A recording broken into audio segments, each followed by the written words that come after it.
پێشەکارەکان بە دوو خشتە پێشەکارەکان تۆمار کراوە. خشتە یەکەمیان پێشەکاری کەناڵەکانی ڕاگەیاندنە کە پێشەکاریان لە خطابیان ئەنجامداوە. خشتەی دووەمیان هێزە سیاسیەکانە کە لە ئاستی مەیدانیا پێشەکاریان ئەنجامداوە.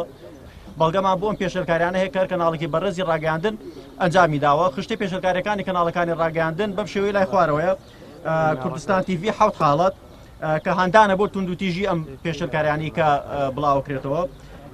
کەناڵی سپێدە 8 حاڵەت، خەندان 10 حاڵەت، پەیام 24، گەلی کوردستان 25، کوردستان 24 32، ڕوودا و 55 کەێنێن 61 ئێنارتی 264. ئەو هێزانێک کە پێشەکاریان ئەنجامداوە و لە ئاستی مەیدانیا ئێمە بە دوواداچوونمان بۆ کردووە.